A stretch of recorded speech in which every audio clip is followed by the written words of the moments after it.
Glad you could join us. Now, in our first story, a task force of small-scale miners has, in a special operation in Ashanti region, arrested 11 illegal miners and destroyed equipment worth over 60,000 Ghana cedis on the Odan River. The river, which saw significant improvement in the quality of water at the height of the anti-Galamsey fight, is fast deteriorating again. Leader of the task force, Safo Ando, wants swift prosecution of recalcitrant alluvial miners to deter others. Nana Aljima joined the task force on the exercise and filed this report.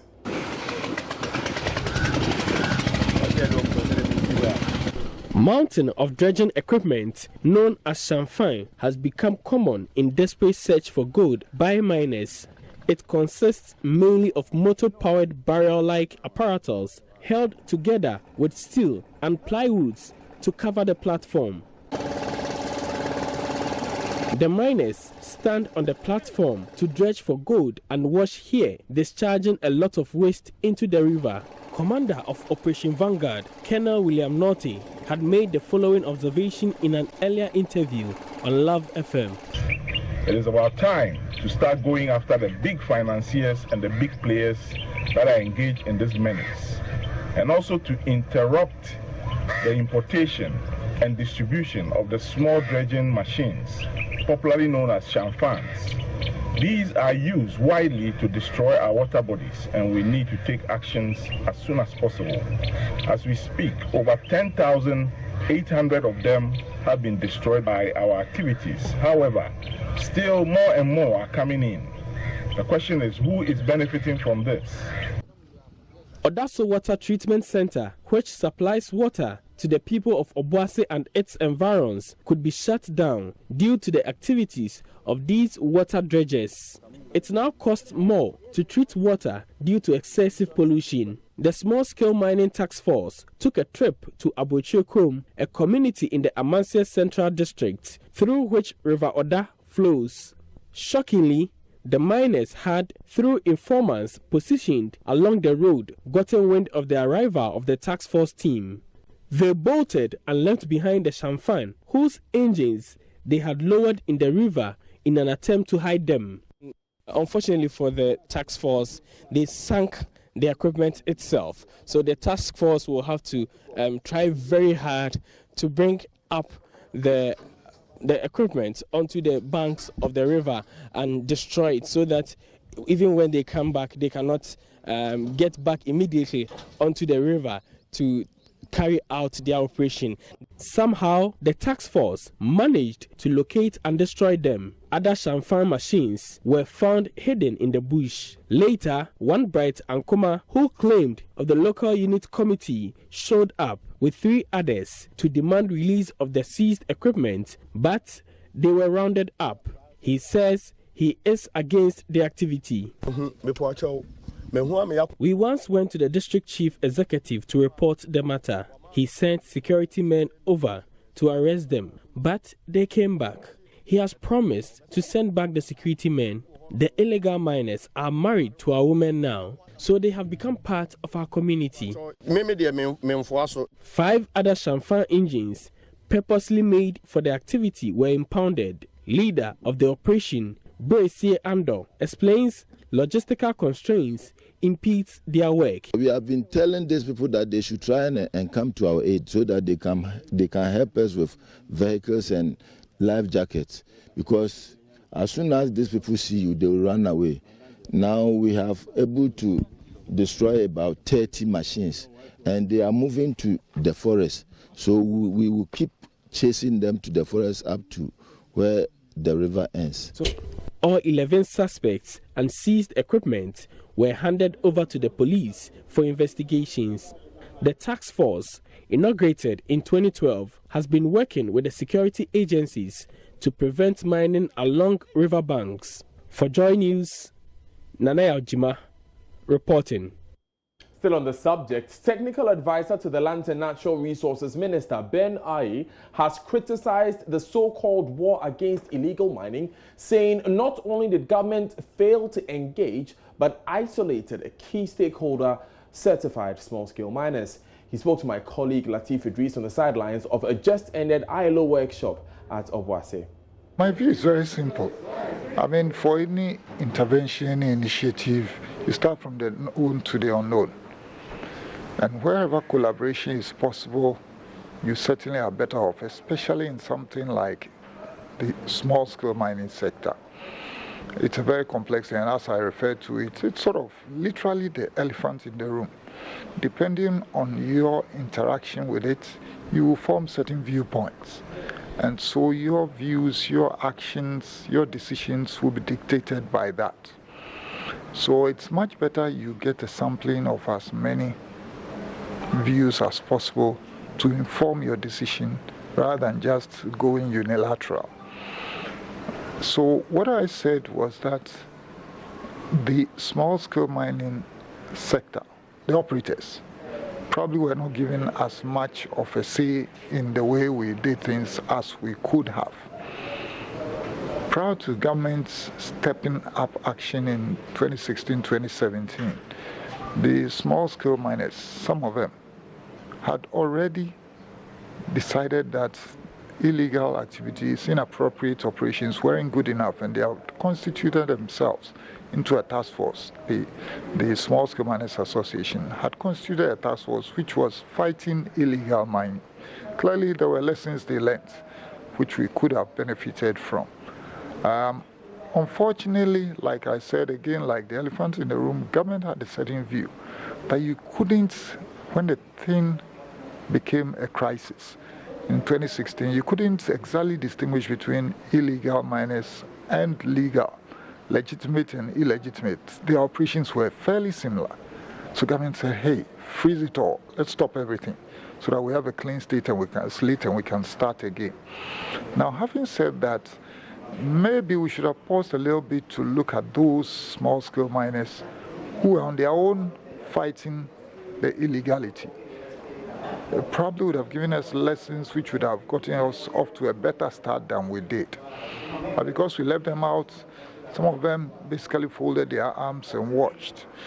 Again, the difficult part of it is that because it became quite protracted, the ban or the moratorium, I don't like to call it a ban, the moratorium, was that they who were legitimate did not clandestinely continue mining. Those who were really the target, a number of them continue mining notwithstanding the suspension. So those who were legitimate suffered the most because they didn't do anything, and a number of them lost their capital because of that.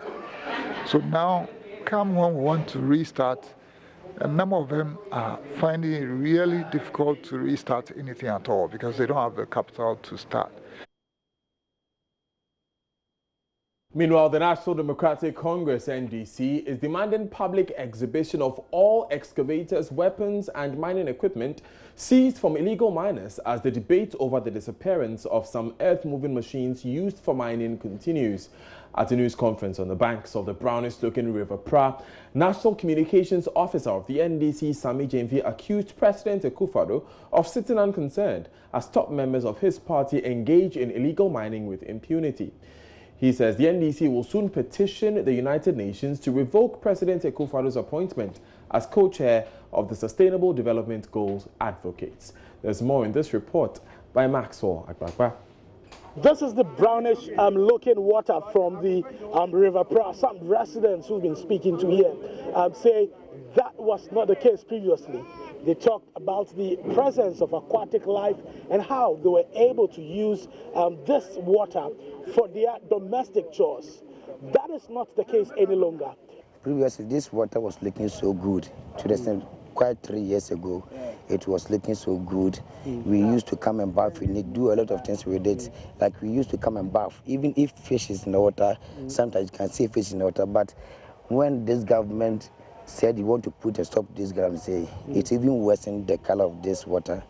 And as at now, no, we don't do anything with it. If you try to bath with it, then you see some rashes, skin rashes over all your body. So we are suffering. Even getting water to drink nowadays is so quite difficult for us. We bath, we used to bath, we drink, we do a lot of things here at first. But now even this water, when you when you bath this water, sometimes you get what do you call it? Skin rashes. Well, the National Democratic Congress at a press conference on the banks of the River Pra today is saying that it is getting ready to petition the United Nations to revoke the position of President Akufo-Addo as the UN co-chair of the SDG.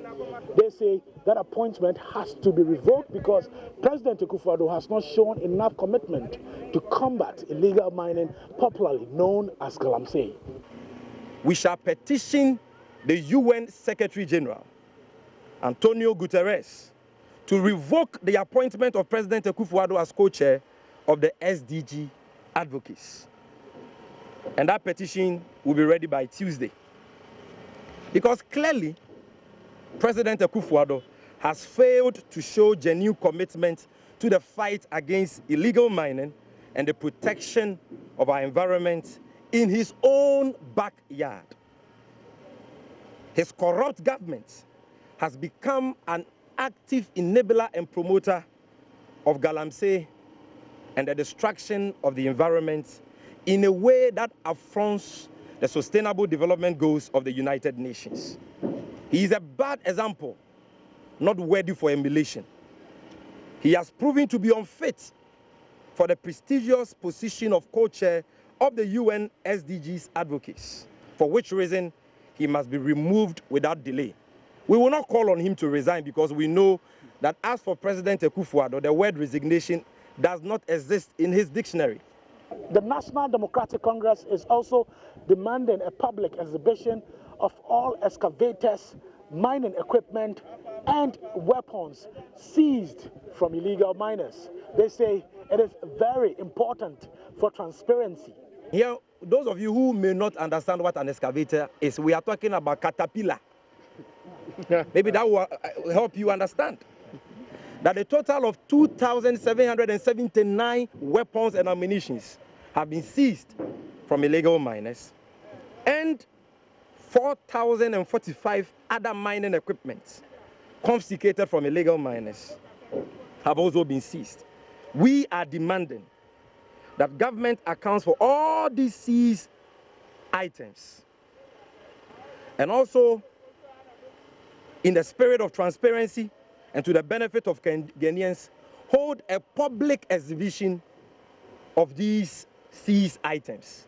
The party says it is aware of a petition that will soon get to the special prosecutor to investigate members of the incumbent government who are neck deep and complicit in the illegal mining business. The NDC says it fully supports that petition. We are aware that the special prosecutor will soon be petitioned to investigate the latest revelations of thievery and corruption that have characterized the Akufo-Addo's fraudulent galamsey fight. The NDC wholeheartedly supports that petition and wish to call on the special prosecutor, Mr. ABK Amidu, to act swiftly this time around. His lackadaisical attitude on the Anas galamsey fraud documentary has not helped, because we know that Anas petitioned his office about a year ago. Speaking on News Desk a while ago, the NDC National Communications Officer Samit Jemfi said they are pinning the destruction of the Pra River on President Akufo-Addo because the situation is worse than he met when he took office. Those who have been found to be engaging in galamsey. Okay. His Minister for Local Government, Honorable Hejia Alima Mahama, in 2018 told the whole country at a state function that the Ministry of Local Government had evidence of MMPCs of President Akufo who were engaging in galamsey menace with some foreign collaborators. Okay. To date, nobody has been fired, nobody is standing prosecution, and nobody has been sanctioned for that. Okay, number two. CEO, hello? Hello? Yes, I'm here. I'm saying, so what's the second point? I'm moving on. Okay. The CEO for the Forestry Commission, Mm-hmm. John, said that top officials in his government are aiding the return of foreigners into our forest reserves to do galamsey. A presidential staffer who he appointed, who he works with in his office, Charles Bisu, has been caught on tape together with the personal assistant of the Ashanti Regional MPP Chairman Wuntumi, Andy Usu. They have been caught on tape. Here I'm referring to the Galamsey fraud documentary by ace investigative journalist Anazari Meyawana. They have been caught on tape taking bribes from foreigners, ostensibly to promote their Galamsey activities in the country.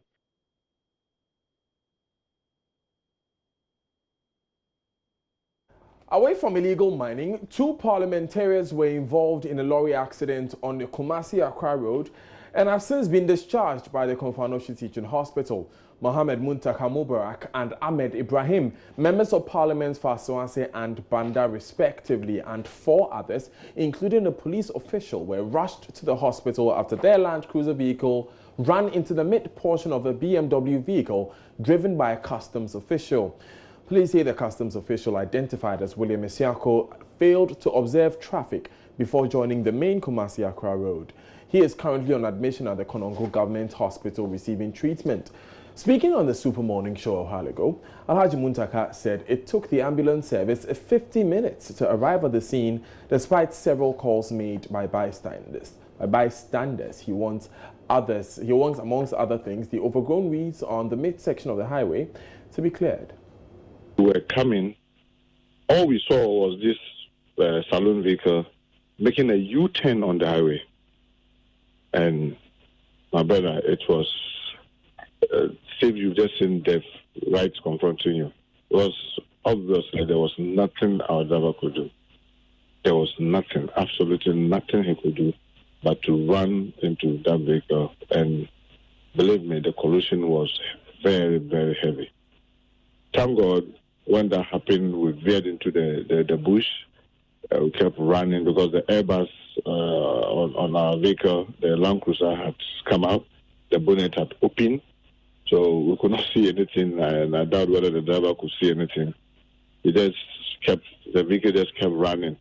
Thank God there was no any pit there.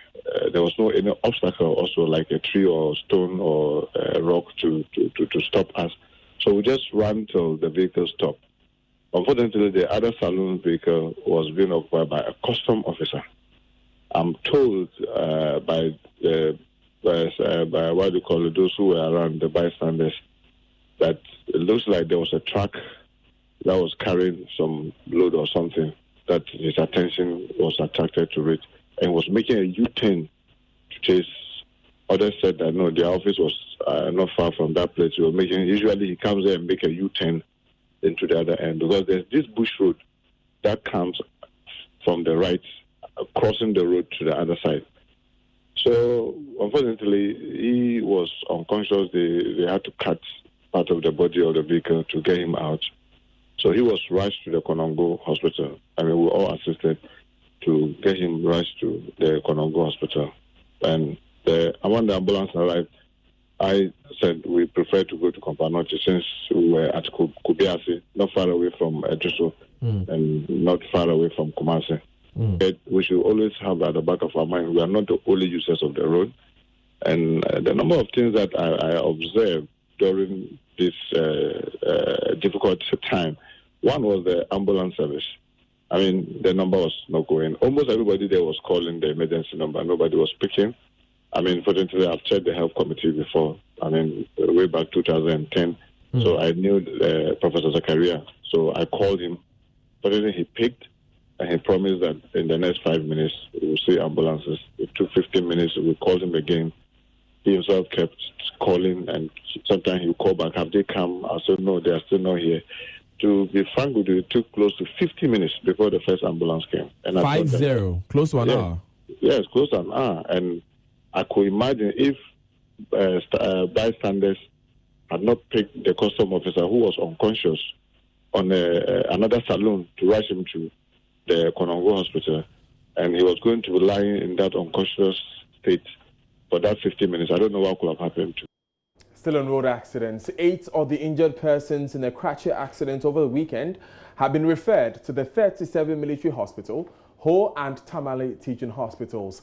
Fortunately, no further death has been recorded. 7 people died on the spot and 2 others died at the Krachi West Hospital.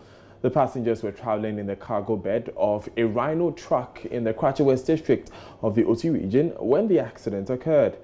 Krachi West Hospital Administrator Jacob Amegache gave us an update on News Desk. Stable because some have been referred, some discharged, we left a few in the ward. Okay, so those who are critically ill, can you tell us about them? What happened to them? What's going on with them? Well, they have big injuries that we are working on. But the ones that are so much brutal have been referred to a bigger hospital. Okay. As I speak, there was even one pregnant woman who was also admitted on that Friday night. Saturday dawn, she gave birth. The child is doing very now. Oh, okay. And how is she? Is she okay as well? Oh, she's okay. She's okay. Okay. So those that you feel that the hospital cannot handle have been referred. Can you tell us about some of their injuries? Those who have been referred. Yes. Yes, a number of them have been referred. I'm yet to collect the total number that has been referred. But I believe a number of like 20 were referred to whole teaching hospital. Okay, with what kind of injuries did they suffer? Some to Kolebu and some to Tamale teaching hospital. What kind of injuries did they suffer? Some have head injuries, fracture, and mostly the injuries are fractured. Right. Okay. And for those who remain with you, you are well equipped to handle their conditions? Oh yes, we are handling them. Okay. Currently, we have 4 at the maternity ward. Sorry, we have 2 at the children's ward who are also doing well. We have 10 at the male ward. They are okay. Still on the Arrive Alive campaign, Deputy Transport Minister says intense advocacy for drivers' education to adhere to road regulations and prevent crashes is what will help reduce carnage on our roads. He joins JoyNews' Arrive Alive campaign. You look at the statistics.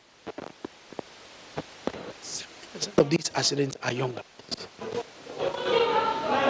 2, they are in the active prime ages. And you can say that these are all productive ages that the nation needs in the GDP of our country. So there's a need for us to look at these statistics. And this year, we haven't started so well.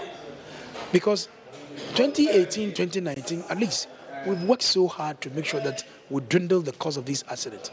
But it keeps coming all the time. It means that we should not stop talking. And you, the media, you are a live wire. And for you to partner the Ministry of Transport, I think that it is apt that we need to work together so that we'll be able to at least dwindle the extent of these road accidents on our road. Because we can't do it alone. The media also cannot do it alone. It needs the cooperation of every other Ghanaian. Now, Sunday, February 16 would have been her 23rd birthday celebration, but a grisly accident 2 years ago made that impossible for musician Priscilla Opoku Kwarteng, popularly known as Ebony Reigns. Her father, Nana Opoku Kwarteng, says he's yet to overcome his sorrow and grief. In the first of our series of accidents that shook the nation as part of our hashtag Arrive Alive campaign to end the carnage on Ghana's roads, Maxwell Agbagba has been speaking to him as he reveals the last message from his daughter was a prayer request to arrive safely in Accra as she left to visit her mother in Sunyani. A last video of family members swooning over the music star Ebony. To the world, she's Ebony. To the family, she's their Nanahema, a queen. Hours after Priscilla Opoku Kwarteng left her mother's residence, news of her demise started filtering through the air, and her mom could only wish it was a hoax.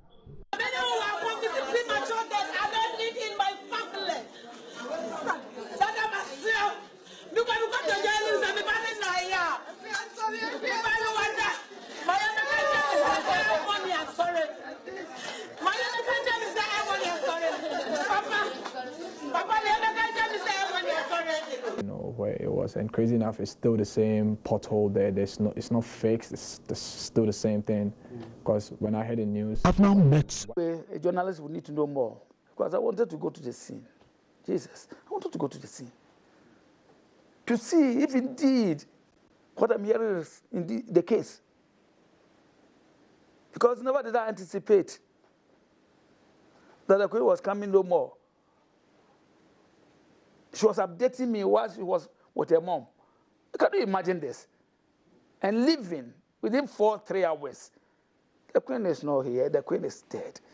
So if you tell me that I used to hear Senko still imagining, well, I'm tempted to believe that fact. I think I'm not normal. I think I'm very normal. I'm actually not normal. I'm only trying to cope with time. But trust me, I believe myself I'm not that normal. So for Ebony and the day the queen left us, that I never saw her physicality, was the day you're asking about.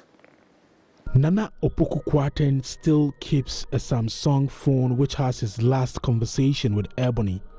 He would not allow anyone take footage of it, but agreed to show me.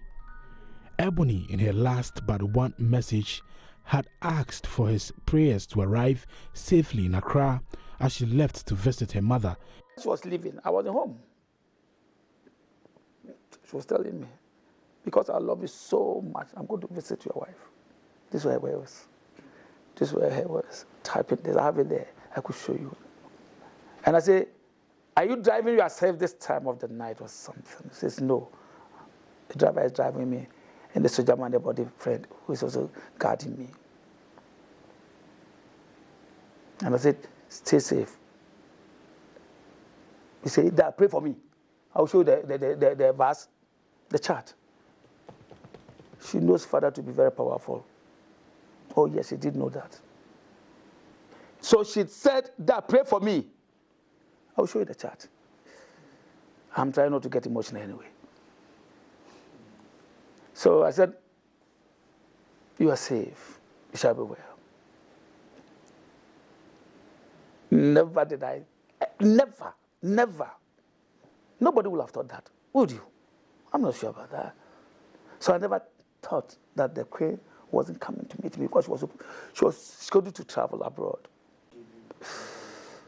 Yes, it was around 4 o'clock thereabout, a.m. And I had a call, anonymous anyway. So I picked it and I said, why this early? Who's this? And he says, Da, Asamabu. I said, I knew the queen because as late as 11 p.m. thereabout, after 11, I was just chatting with the queen on the way going.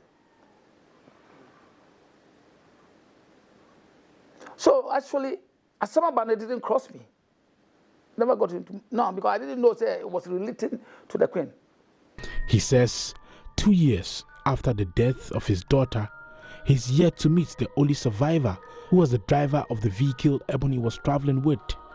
He believes he's the only one who can give a better account of the accident.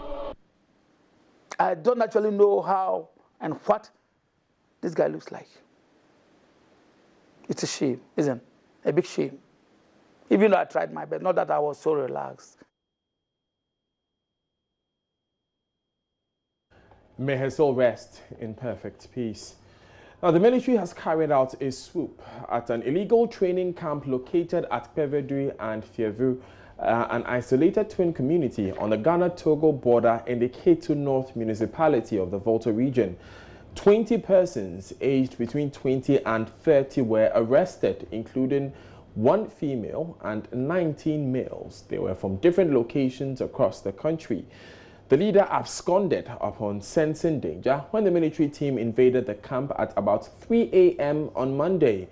According to the military, the camp is believed to be operated by the Secessionist group Homeland Study Group Foundation, which is fighting for the independence of the then Western Togoland from Ghana. Upon interrogation, the arrested persons confessed they were deceived to be enlisted into the military and charged an entry fee of 800 Ghana cedis only to be brought to the said location for training. The military believes the mind behind the camp and the training of these persons might have some military background, considering the siting and setup of the camp.